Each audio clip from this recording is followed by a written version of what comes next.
relihiyong nangangailangan. Gikan sa Cagayan de Oro, Ryan Carbon para sa Radyo Pilipinas. Radyo Pilipinas. Radyo Pilipinas. News Nationwide. Mga kaibigan, sa inyo pong kabuuan ng Radyo Pilipinas News Nationwide ngayon pong umaga ng Huwebes, February 22, 2024. Sa pangalan po natin mga kasama sa PBS News, sa Radyo Pilipinas Production Team, Radyo Pilipinas Engineering Team, ang inyo pong tagapagbalita ko po si Alan Alianige. Maraming salamat, isang magandang Thursday morning sa inyong lahat. Radyo Pilipinas. Radyo Pilipinas. News Nationwide. News Nationwide. Good news! Ang inyong pinagkakatiwalaang Radyo Pilipinas nasa TV na. Oo, nasa TV na. Ang Radyo Pilipinas 738 AM ay live nang mapapanood sa Channel 3 ng ABS-CBN TV Plus at Channels 45 to 49 ng GMA Affordabox. Kaya may access ka na sa balitang totoo anytime, anywhere. Sa radyo, sa social media at TV. Radyo Pilipinas 738 AM.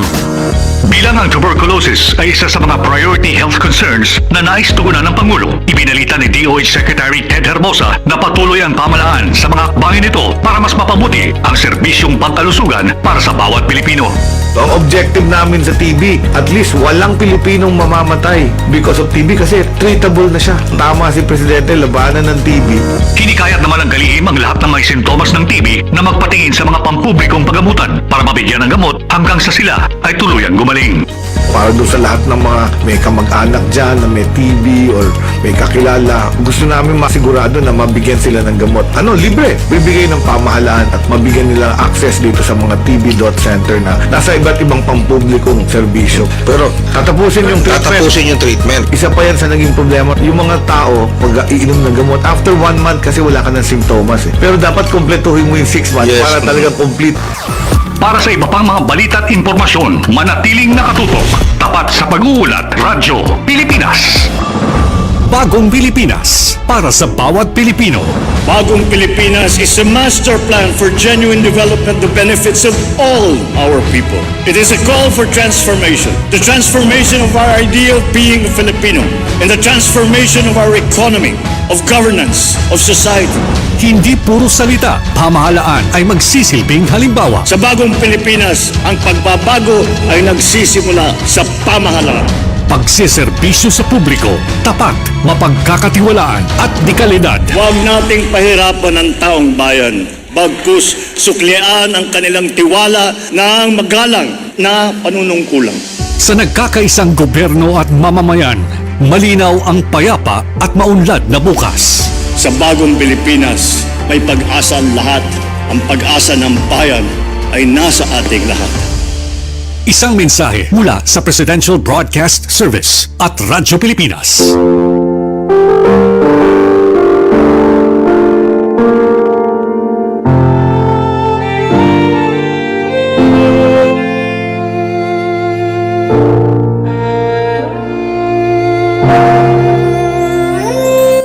Ang tanging may pamamaan ako'y edukasyong Pilipino.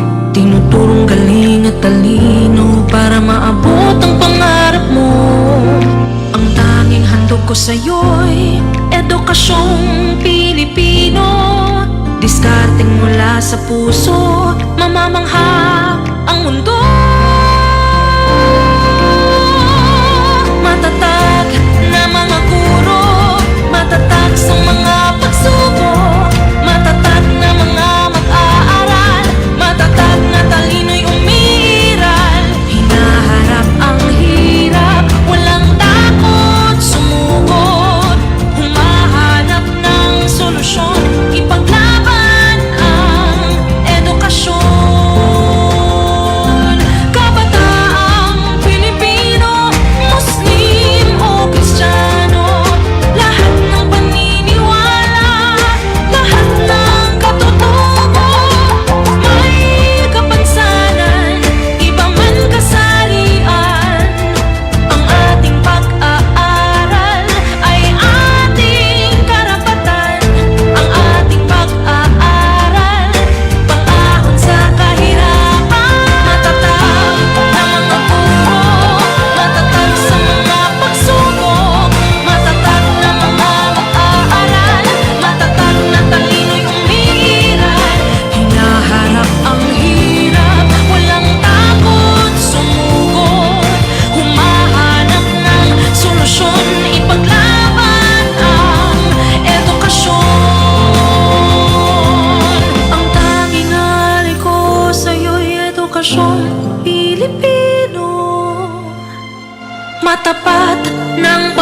Department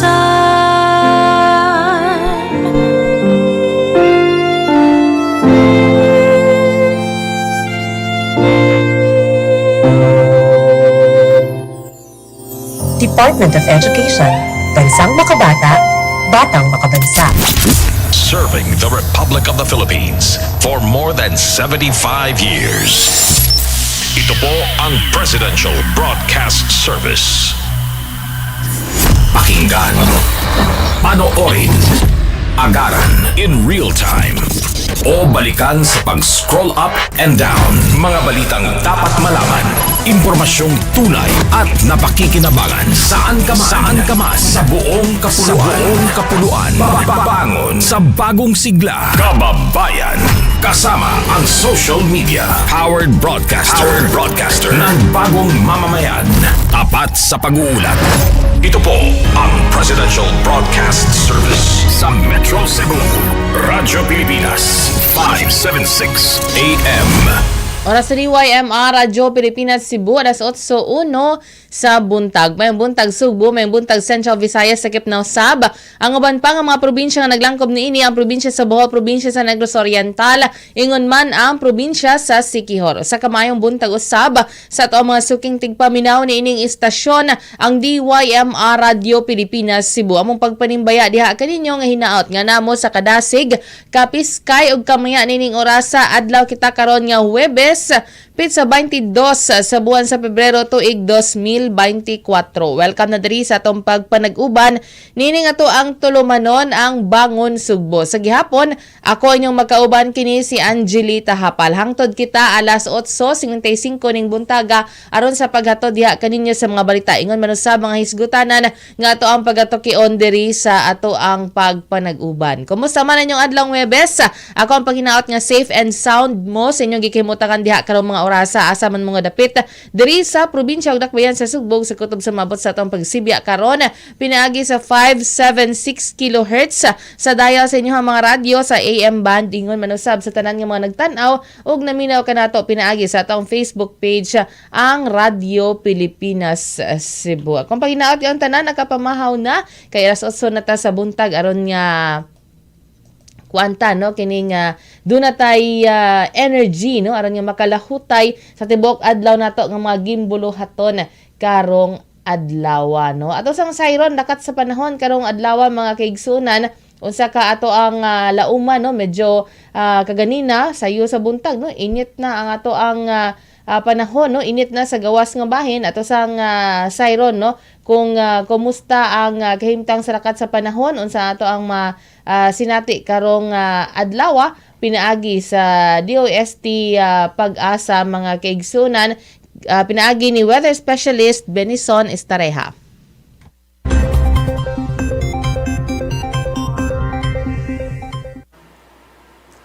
Happy Thursday po sa atin po si Benison Estareja. Magiging mainit pa rin po sa malaking bahagi ng bansa, dulot pa rin yan ng easterlies o yung hangin galing sa silangan, particularly the Pacific Ocean, at ito pa rin po magdadala ng mainit na panahon at mga pag-ulan dito po sa bahagi ng Mindanao. Samantala, base sa ating latest satellite animation, kung mapapansin po nila, meron tayong cloud clusters dun po sa may gitnang Pacific Ocean, pero hindi naman yan inaasahang lalapit sa ating kalupaan at hindi rin magiging bagyo sa mga susunod na araw. Ngayong araw po, dahil sa easterlies, asahan pa rin po ang bahagyang maulap hanggang maulap na kalangitan sa malaking bahagi ng Luzon and in fact, fair weather conditions dito sa may northern Luzon and western section of central Luzon. Pag sinabi nating fair weather, wala tayong inaasahang malakas na ulan at malakas na hangin.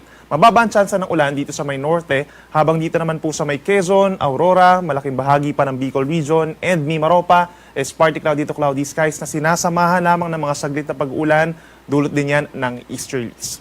Temperature natin sa Metro Manila, mainit pa rin po, no? Between 22 to 32 degrees Celsius, habang sa Baguio naman po is between 14 to 26 degrees Celsius. But ilang lugar dito po sa may Southern Luzon is posibleng makaranas ng mas mataas po na temperatura, particularly yung heat index na tinatawag.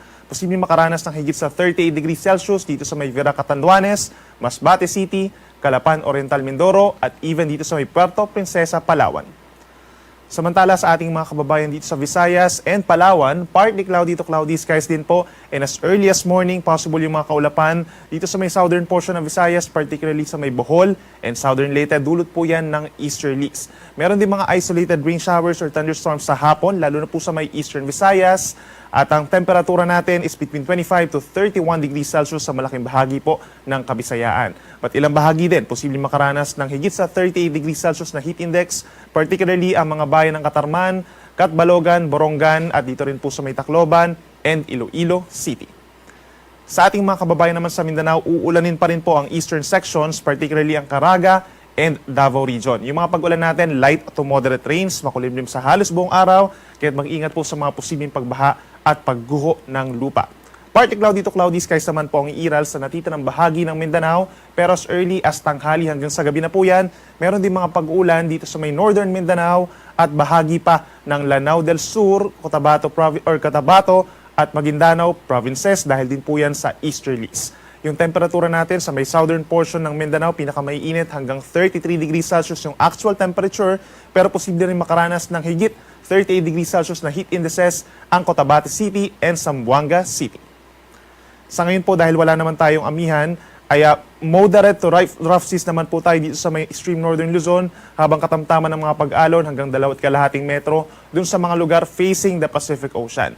Banayad ng katamtaman naman po sa natitirang baybayin ng ating bansa, but please take note, lalakas muli ang ating northeast monsoon sa mga susunod na araw hanggang early next week, kaya magiging maalon muli dito sa malaking bahagi ng northern Luzon at silangang baybayin po ng ating bansa. Inuulit natin yung ating amihan, maaaring magbalik po sa may extreme northern Luzon by tomorrow. Over the weekend, northern and central Luzon posibleng maapektuhan din ng amihan. And possibly by Monday and Tuesday, malaking bahagi na po ng Luzon ang maapektuhan nito. And take note lamang po na hindi naman agad-agad bababa yung ating mga temperatura by early next week. Gradual lamang po pagsapit ng madaling araw at sa tanghali. So kung dito sa Metro Manila, halos magkakatulad pa rin po na weather conditions ang iiral, partly cloudy to cloudy skies at may pagkakataon din na mababa po ang chance ng mga pag-ulan kung meron man saglit at mahina lamang. Dito naman sa may Baguio City or dito sa malaking bahagi po ng Northern Luzon, magsisimula na lumakas ang amihan pagsapit po ng Sabado ng hapon hanggang sa early next week na po yan. Partly cloudy to cloudy skies at meron lamang chance ng may hinang pag-ulan na pulo-pulo at yung temperatura natin unti-unti nga bumababa. Habang dito sa may Bicol region, particularly sa may Legazpi City, by tomorrow, partly cloudy to cloudy skies. Posible maging maulap na pagsapit po ng Sabado hanggang sa Linggo na po yan ng tanghali. At meron tayong mga mahina hanggang kumisa malalakas po na pag-ulan. So kung lalabas ng bahay po ay magdala ng payong dahil po yan sa bangga ng mga hangin gaya ng easterlies at ng northeast monsoon. Sa ating mga kababayan po sa Visayas, may mga pag-ulan din tayo kung pag-uusapan natin ang Eastern Visayas. Over the weekend po yan. Dito sa Tacloban, asahan po yung mahina hanggang katamtaman ng mga pag-ulan at minsan lumalakas po kapag meron tayong mga thunderstorms. Kaya't mag-ingat po sa mga posibleng pagbaha at pagguho ng lupa. And again, magdala rin po ng payong. Kung dito sa may central and western portions of Visayas is partly cloudy to cloudy skies sa susunod po yan na 3 araw. Medyo mainit pa rin po epekto yan ng easterlies at may tsansa rin po ng mga pulupulong ulan, lalo na po dito sa may Aklan and Capiz. At sa ating mga kababayan po dito sa Mindanao, by tomorrow, malaking bahagi pa rin po ng eastern sections, itong Caraga and Davao region ang uulanin dahil pa rin yan sa easterlies at medyo mainit for the rest of Mindanao po. Yung ating heat indices posibleng umabot pa sa higit 36 degrees Celsius sa maraming kapatagan. At for the next 3 days din po, itong Cagayan de Oro City and Zamboanga City, makakaranas sa bahagyang maulap hanggang maulap na kalangitan at wala naman tuloy-tuloy na malakas na ulan. Sunrise po natin ay 6:70 na umaga at sunset ay 6:02 ng gabi. Yan muna ang latest mula dito sa Weather Forecasting Center ng Pag-asa. Ako muli si Benison Estareha na nagsasabing sa anumang panahon, Pag-asa magandang solusyon. Salamat sa Sir Benison Estareha sa ihang weather update nga yato diri sa atong pagpanag-uban karong adlawng Huwebes mga higala no. So sa mga musunod pa nga mga adlaw mga kaigsunan diri sa ato sa Visayas no makasinati kita og kining init usab nga panahon ug syempre di pud kalikayan nga dunay mga panagsa nga pag-ulan tungod sa mga localized thunderstorms mga higala. So di na ta may buong kining init niya taud-taud or ni kahagabi no pas gabi nakas nati kita og pagpanaligsik no or pag-ulan mga higala no at least sa may mountain area sa dakbayan sa Cebu. So ang easterlies may nakaapekto sa tibuok nasod. So diri sa ato sa Visayas mga kaigsunan hinay ngadto sa kasarangan nga hangin gikan sa sidlakan ngadto na sa amihan.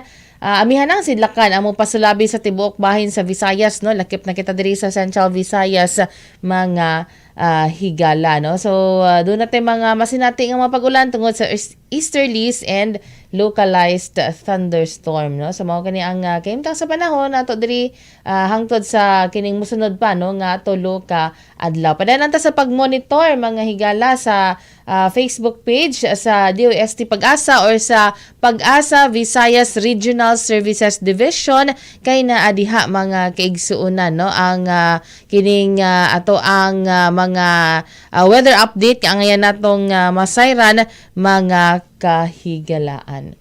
Samtang sa ato ang mga hisgutanan diri sa ato ang diri sa dakbayan sa Sugbo kaganina, no, nakaagita diha sa may area sa may Osmeña Boulevard kanang dool diha sa gitangtang, no, nga flyover skywalk, no, diha sa may habig sa CNU connecting sa Abiliana mga kaigsunan diin ato ang nakita, no, gitangtang na ang atop sa maong skywalk o ilahang gibutang ang katong gitangtang nga atop dito sa portion nga kasamtangan nga gitrabaho sa BRT, no, mga kaigsunan. And so far kaganina, no, tungod siguro kay sayo pa mga alas 6:30 flowing ra gyud kaayo ang traffic, no, mga kaigsunan diha sa maong dapit. Wala jud ingon nga kining naghuot, no, ang dagan sa trapiko diha sa maong dapit tingali kay sayo pa sa buntag. Hinuon do natin nakita kaganina, no, nga barangay Tanod ba to or kaning taga CCTO mga kaigsunan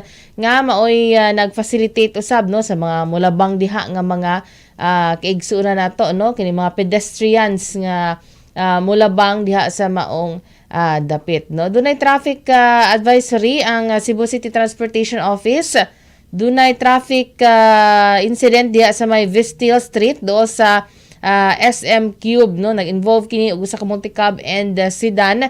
So naa na tingali ang traffic personnel sa area ug wa pud sila na ipit sa dagan sa huot nga dagan sa trapiko kay ganina nga alas 7:48 pa kini nataho mga kahigalaan. Doon na po motorcycle collision og private sedan diha sa may General Maximum do sa may Careta Cemetery ganinang alas 7:46 mga higala. Kagabi doon na sa laing wing van, no, ang disabled diha do sa may Plaza Independencia mga higala, no. Ato lang matoda yon ang katong disabled nga van aron nga di kini makakos og traffic. Hinuon kagabi pasab ni nataho sa CCTO mga kaigsuonan.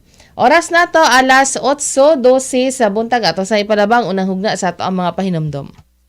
Binisita ni Pangulong Ferdinand R. Marcos Jr. ang ginagawang 20-kilometer highway sa Clark na isa sa mga proyektong nagpapakita ng dedikasyon ng gobyerno na makabuo ng world-class infrastructure sa bansa.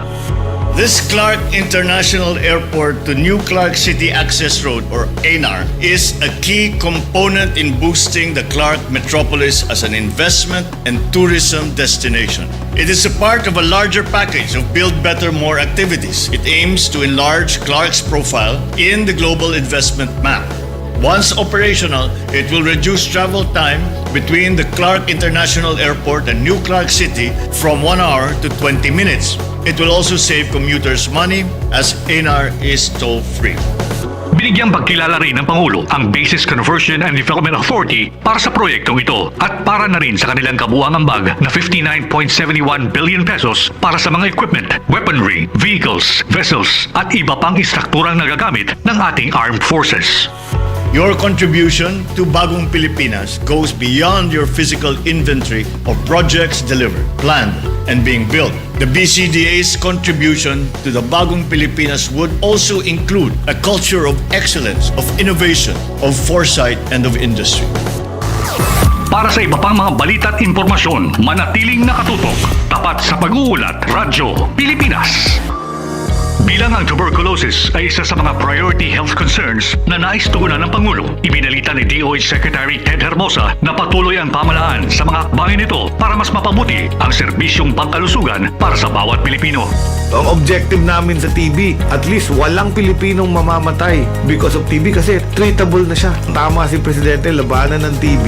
Hinikayat naman ang kalihim ang lahat ng may sintomas ng TB na magpatingin sa mga pampublikong pagamutan para mabigyan ng gamot hanggang sa sila ay tuluyang gumaling.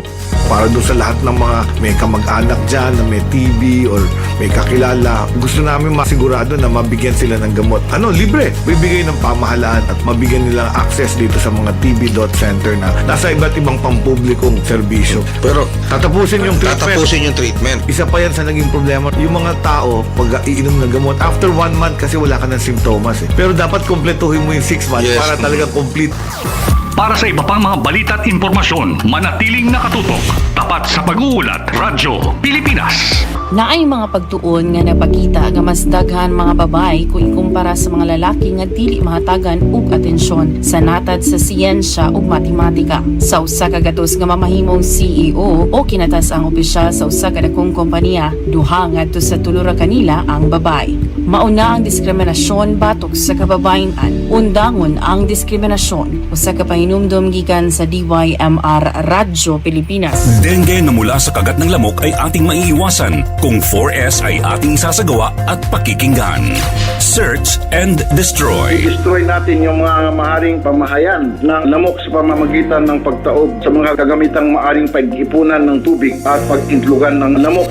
Self-protection. Ito ay pamamagitan ng pagsuot ng damit na may mahabang manggas o pantalon o maaring paggamit po ng insect repellent. Seek early consultation. Unang simptomas pa lang katulad ng pananakit ng tiyan, tuloy-tuloy na pagsusuka, pagdurugo ng gilagid o ilong, pagkapagod o pagkabalisa, dapat po kumonsulta na tayo sa pinakamalapit na health center at doktor.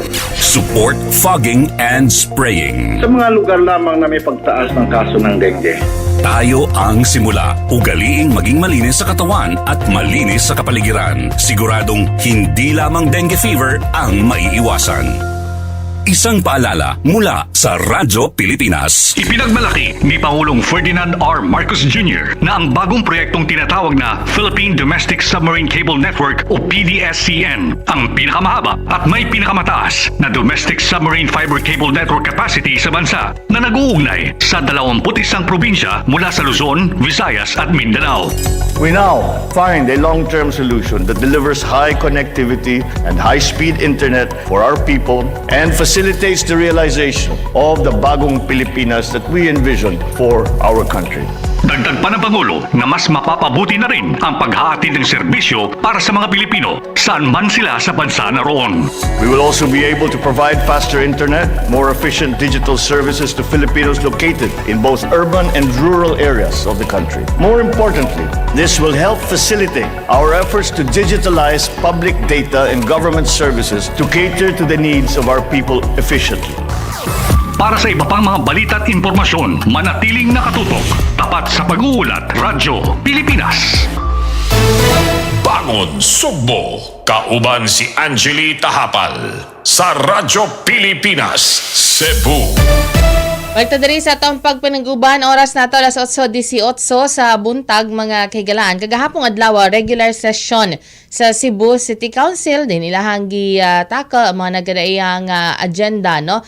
Kabahin na sa mga ngayan nga mga aprubahan no sa Konseho sa Dakbayan sa Sugbo, mga ordinansahon ingon man usab mga resolusyon nga ilahang buot nga ipalabang sa konseho no. Og lakip sa kining maong session mao ang privilege speech mga higala ni Cebu City Councilor James Cuenco. Si Cebu City Councilor James Anthony Cuenco mao kin siya ang chairman sa Committee on Transportation. Ang iyang concern or kaniyang privilege speech kabahin kini no sa ongoing Cebu Bus Rapid Transit Project or CBRT no ang labing una nga bus rapid transit system nga i-implementar diri sa ato ang nasod. Ato ang siron ang privilege speech ni Cebu City Councilor James Anthony Cuenco.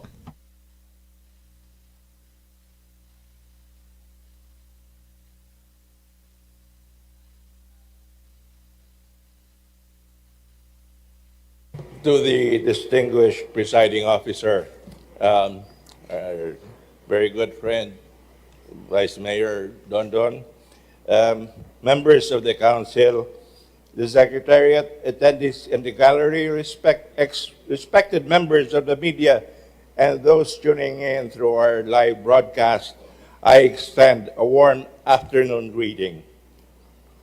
I stand before you today on a question of personal and collective privilege to express my reaction to the recent developments and to reaffirm my stance on the status of the Cebu BRT project. The executive session last February 7 was convened to address the questions I raised during the privileged speech that I delivered last January. In that speech, I pointed out the red flags evident in the ongoing CBRT project and its parallels to the pitfalls witnessed in other countries that adopted the BRT concept. During the said executive session, NEDA and the CBRT National Project Management Office updated us on the implementation, their coordination with one another, and their projected timelines. Only 6 of our councilors were able to attend, so I have explicitly requested that we live stream that executive session so that our other colleagues and the public may also listen thereafter and review the proceedings. Still, we are presented with a hanging question. Is this project still beneficial to our city? During the executive session, we received NEDA Regional Director Jennifer Britannia, who candidly conveyed to us that the CBRT project will not reduce traffic congestion. Rather, the City of Cebu and Metro Cebu will only witness its full benefits once it is integrated with what is referred to as big-ticket mass transport projects within what they call the Metro Cebu Urban Transport System Master Plan.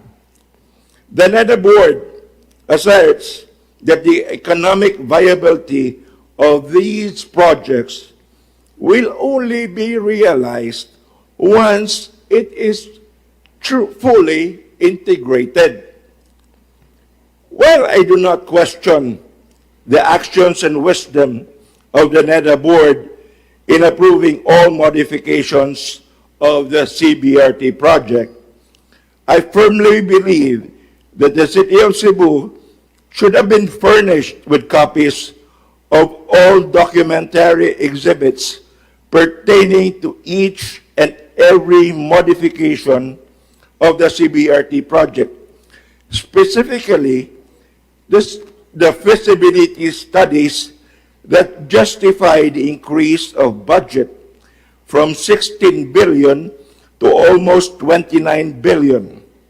Moreover, considering delays and costs incurred by the CBRT, one can only ponder if any of these studies could anticipate the decades of unending, inconvenient civil works when this mass transport plan will eventually come to fruition.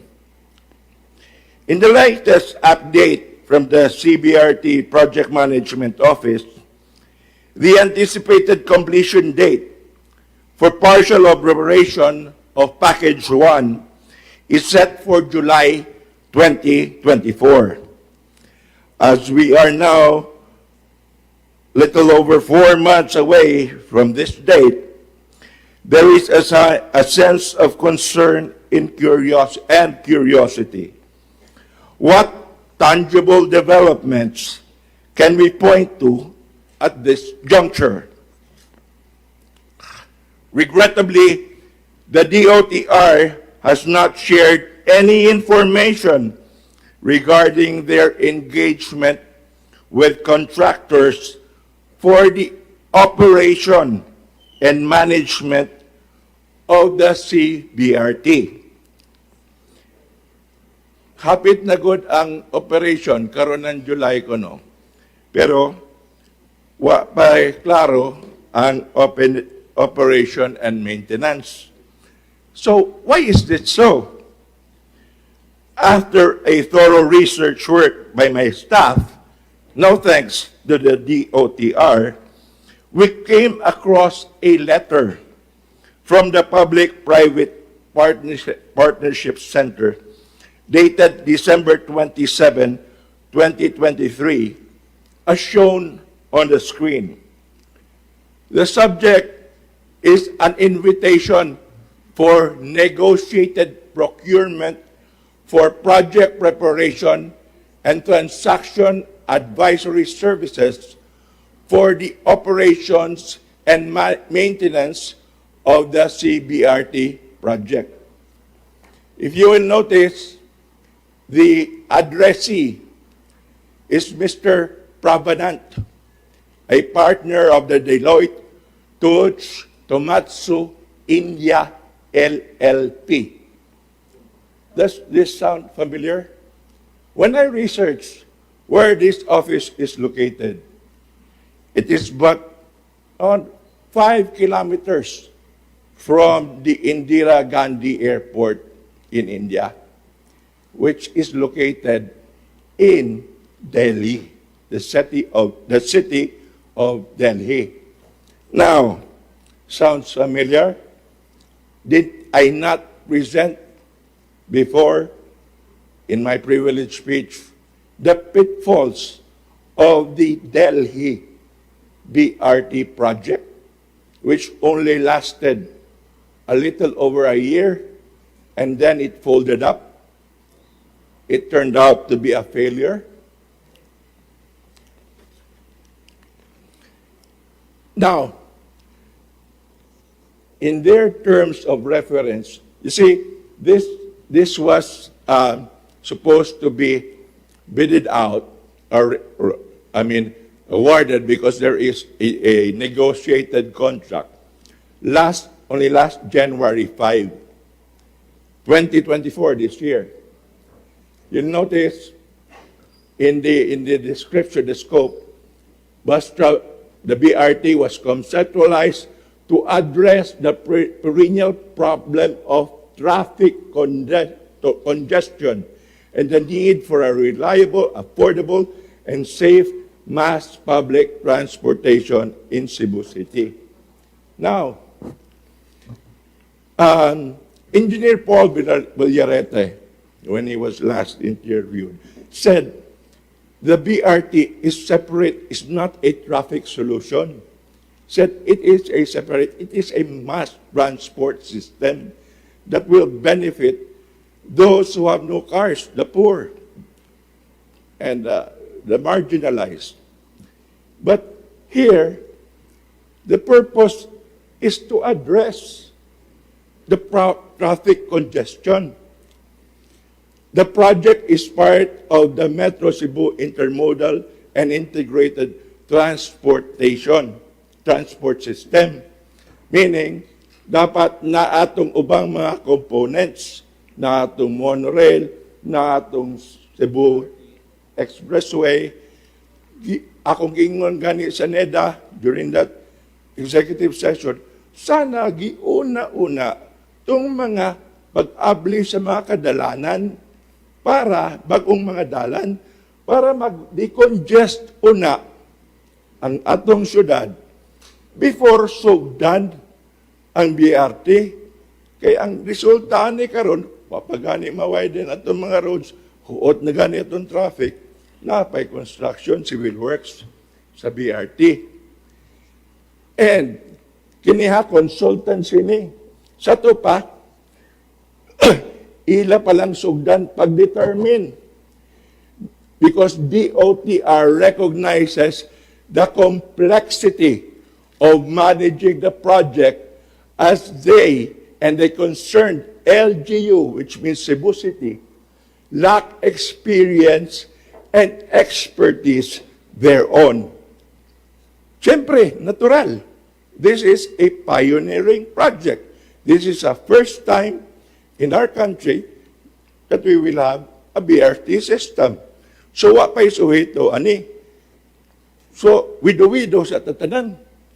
Muna kailangan ko no, o consultant. Now,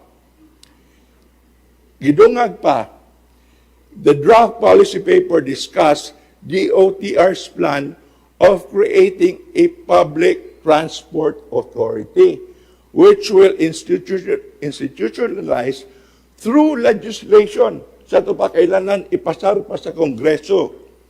The PTA board will be composed of officials from the DOTR, LTFRB, LTO, DILG, and the concerned local government unit, Cebu City, na atay representation kanang itukod pa lang nga PTA board. Pareha sa i-propose niya the Councilor Archival nga technical working group. Quite similar, but we'll go to that later. Now, what are the objectives of this new project study? To determine the viability or non-viability of the project as a PPP project. Sa ito pa, ila pang sutaon. Sutaon pa. Kung musalir ba ni? Pwede ba ni ma-PPP? Unya ka ng kontrata o sa katuig na consultancy. Unya mo operate naman takarong dulay kaha. Saan na mana? The work to be performed by the consultant is divided into 4 phases as follows. Phase 1, paghimo pag-feasibility study and project structuring. 2, assistance in securing all required government approvals. 3, assistance in PPP bidding process. Kaya pa may bidding. Post-PPP contract signing assistance and advisory. Okay. Now, wa pa sila muhimog market research. So they have to estimate the travel demand and traffic impact. Wa pa'y traffic impact study. Prepare a traffic forecast simulation. Estimate traffic diversion. Hagbay pa unta ni gibuhat. Ano karon naman? Conduct a comparative analysis of the project's expected fees and charges sa tupaang plitihan. Wa pa ma-determine. Tunan pa. Himo pag-risk assessment. Himo pag-economic and financial analysis. Daghan kay buhatonon. Mr. Chairman, this document is 96 pages long. Daghan pagtrabaho nga himuon. Sige, continue na ta. Kay gikapoy na ko. And then tanawa, mauni ang mga consultants. Imagine monthly salary ha. Oh, $23,000 US dollars a month. $42,500 US dollars a month. Dahil 20,000, napa sa home office, $24,000 US dollars a month. Night traffic is $10,000 a month.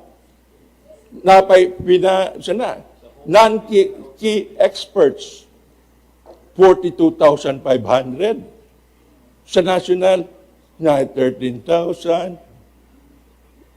Horot. Now, so far di ay, maunin na ang nabuhat, aning DOTR, nga wa pa giusab ang design. Kaya ang latest nila nga mga submissions, June 25, September 2021. Wa pa mausab ang design. Muna nga maghimo na pod og bag-ong study to conform with the adjustment in the design. So, wala, daghang kay trabahoon. Now,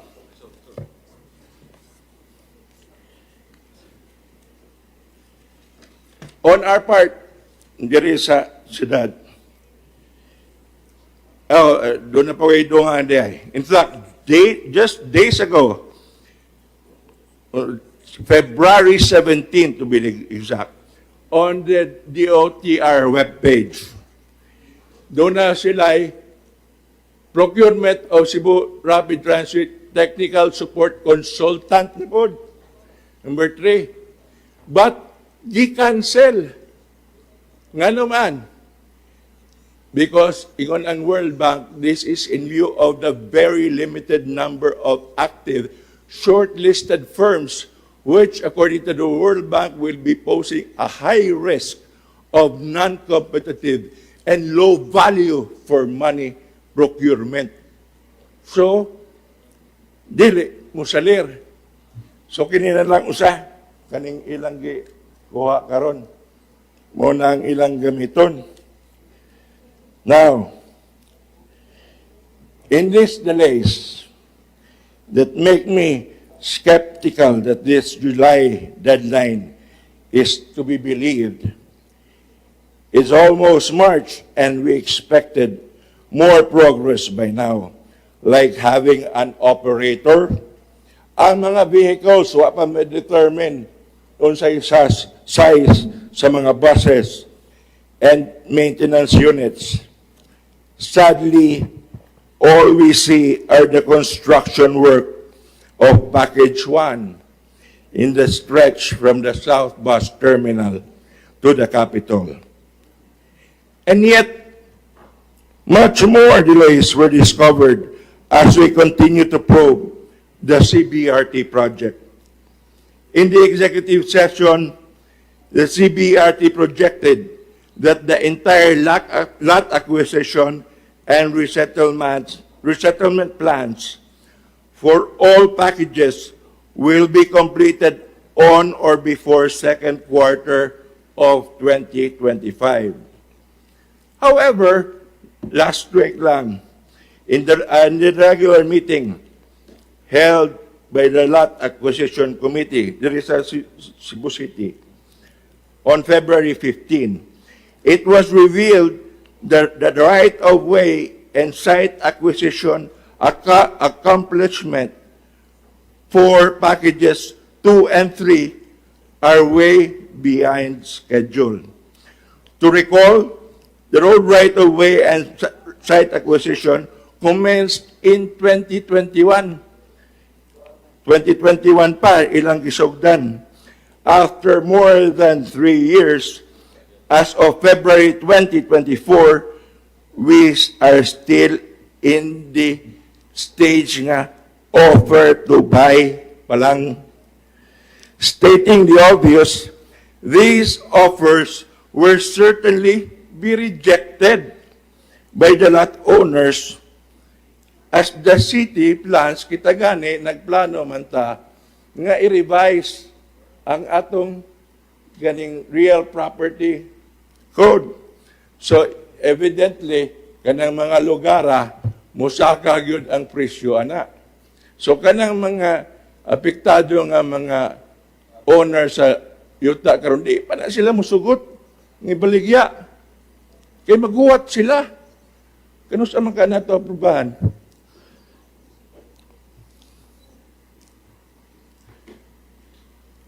So, muskay racket yun na. I doubt the consequences of this is that the Land Acquisition Committee will have to commence expropriation proceedings, which will alter the projected timeline of the CBRT project indefinitely. So, kung muadto pa ni sa korte, abtan na po nig siyam-siyam. Kahit mo refuse man og baligya ang kuan, ang mga lot owners. So, wala ang kaning remedy but to institute expropriation proceedings.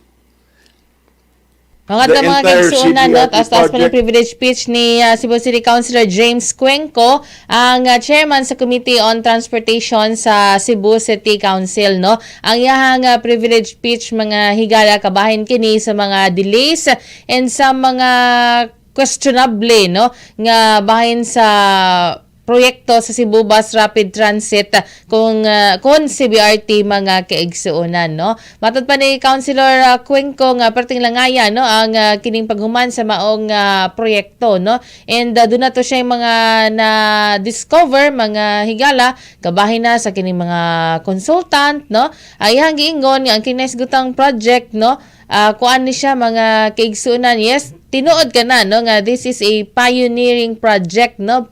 First ni siya diri sa ato ang nasod og matod pa niya nga way maayong lucky ni ini, no. Apan kung atong mindset kung way maayong lucky di ta mo pursue sa usa ka proyekto, unsa man nato pagkahibaw, no, og dili nato sugdan mga kaigsunan. On the part siguro, no, sa DOTR, maybe it's time that you also inform, no, the city government, the city council, the officers of the officials, of Cebu City Government, kabahin na sa kining update sa inyohang pagtrabaho aron nga dili pod sila magkapuliki sa pagtubag sa mga residente diri sa dakbayan sa Sugbo, guban pa nga mga tao nga naa diri sa dakbayan sa Sugbo, kabahin na sa mga inconvenience, no, nga na-cause sa kining pagtukod or pagtrabaho karon sa Cebu Bus Rapid Transit, no. It is not also no, ingon nga maingon tag na pakyas or failed ang maong proyekto sa usa ka lugar,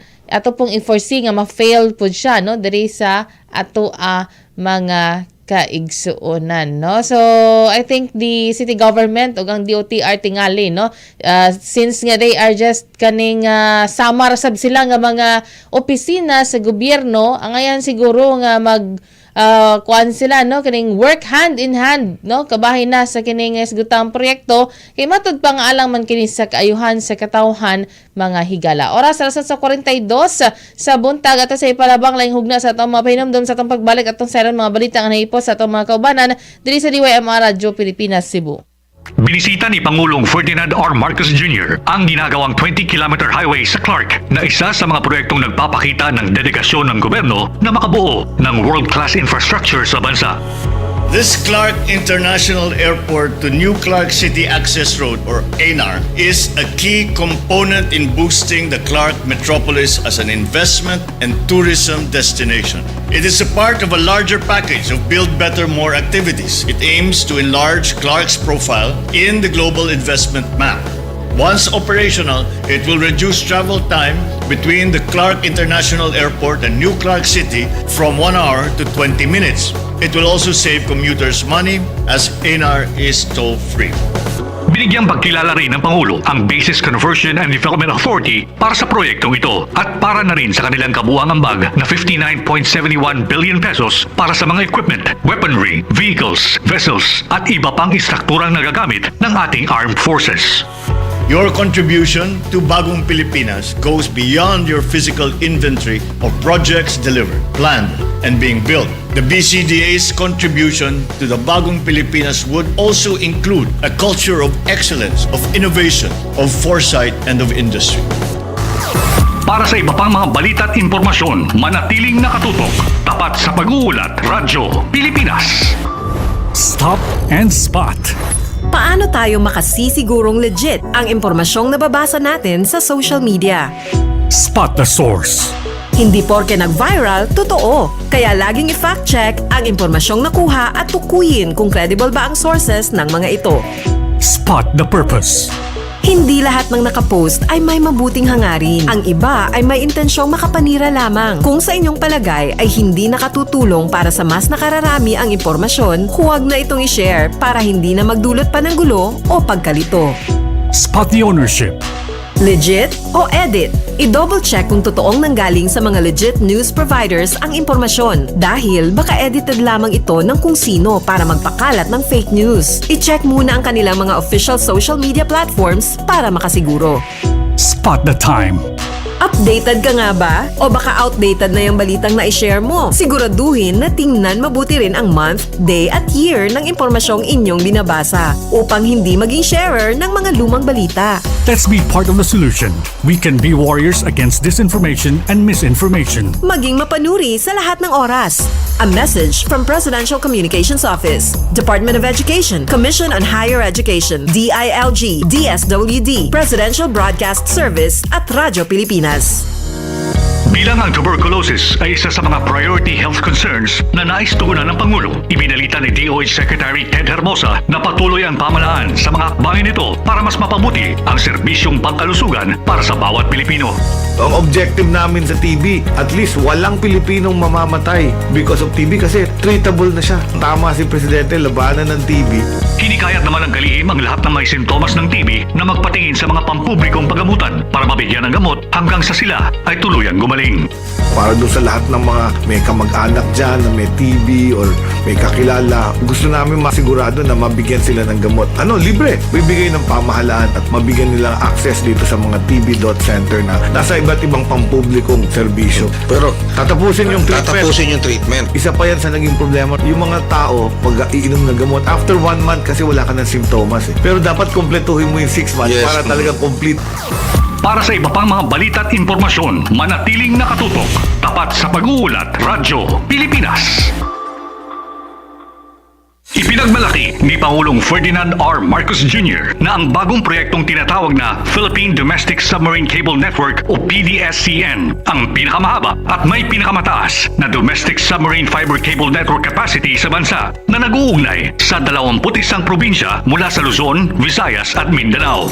We now find a long-term solution that delivers high connectivity and high-speed internet for our people and facilitates the realization of the bagong Pilipinas that we envision for our country.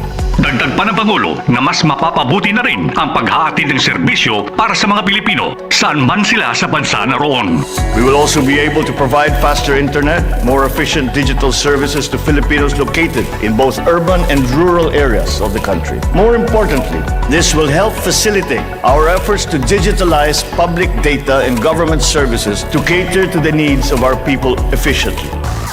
Para sa iba pang mga balita at impormasyon, manatiling nakatutok. Tapat sa pag-uulat, Radyo Pilipinas.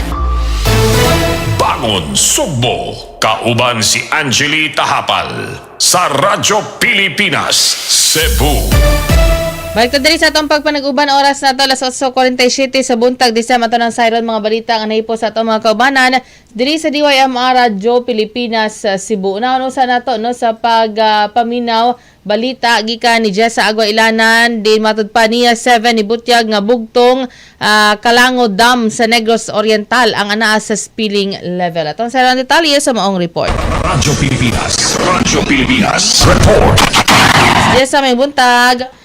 Maayong buntag, Angelie, sa talanaminaw sa DYMR Radyo Pilipinas sa Cebu. Regular nga gimonitor sa National Irrigation Administration kun NIA Region 7 ang mga dam dinhi sa Central Visayas nga ubos sa ilang pagdumala ug base sa taho karong alas 8 sa buntag, Pebrero 22 tuig 2024 sa tanang dam dinhi sa Central Visayas nga ubos sa NIA Administration, ang Kalango, SRIS sa Zamboanguita, Negros Oriental lamang ang anaa sa spilling level tungod kay ang datos niini ang pagsukod sa tubig, level sa tubig anaa sa 116.02 meter o anaa kini sa utlanan sa spilling nga level. Ang laing dam sa Zamboanguita nga nasigid SRIS anaa sa not spilling stage to level tungod kay anaa pa lamang kini sa 299.10 meter. Ang sa Dawi, Negros Oriental nga dam naasab sa not spilling level 367.48 meter sa kasamtangan. Samtang ang Anaa sa lalawigan sa Bohol, anaa sab sa mga not spilling nga level ang Malinaw Dam sa lungsod sa Pilar, ang Bayungan Dam sa San Miguel, ang Talibon SRIS sa lungsod sa Talibon, ang Kapayas Dam sa lungsod sa Ubay, Binliw Dam sa lungsod sa Ubay, Ilaya SRIS sa lungsod sa Ubay, ug ang Ilihan SRIS sa lungsod sa Tubigon, pulos anaa sa not spilling level. Ang anaa nagbinugto nga niya administered nga dam dinhi sa Cebu sa Kanasuhan sa Dakbayan sa Karkar, anaa sab sa sa not spilling level. Gibantayan usab karon sa niya ang maong mga dam, ingon man ang uban pa sab nga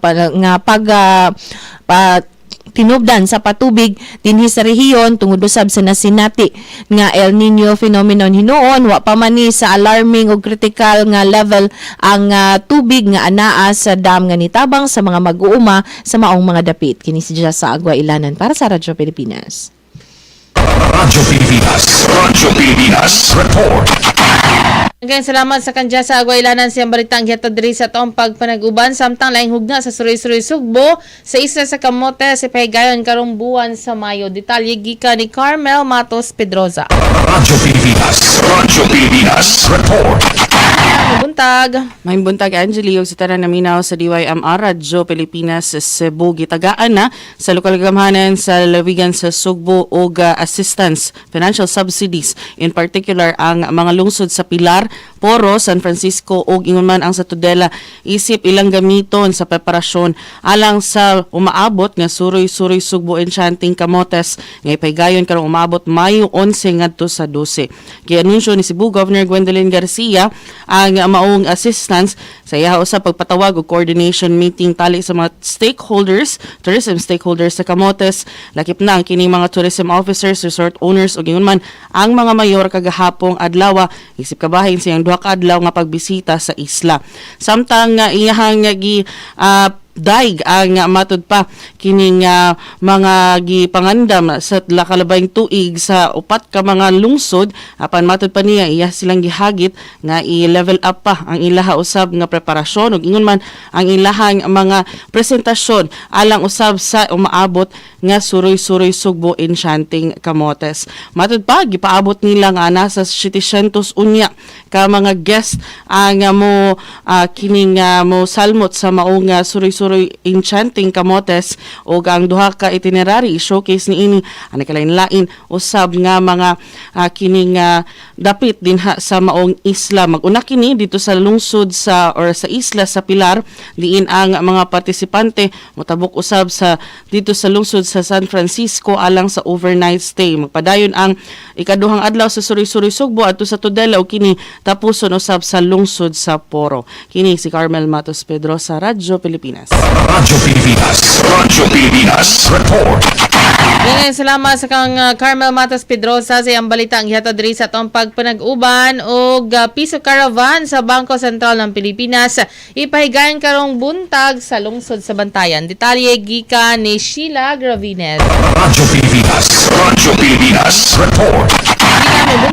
Mayong buntag Ange ug sa mga naminaw karon sa DYMR Radyo Pilipinas Cebu. Alas 9 karong buntag sugdan sa Bangko Sentral ng Pilipinas or BSP ang piso caravan ning higayuna anak kini himuon sa lungsod sa Bantayan. Ipahigayon kini sa Bantayan Multipurpose Center hangtod sa alas 3 karong hapon. Apil sa mga serbisyo nga idalit sa BSP ngadto sa katawhan sa lungsod ang pag-ilis sa daan nga mga sinsiyo ug nagisi nga mga kwarta di papel.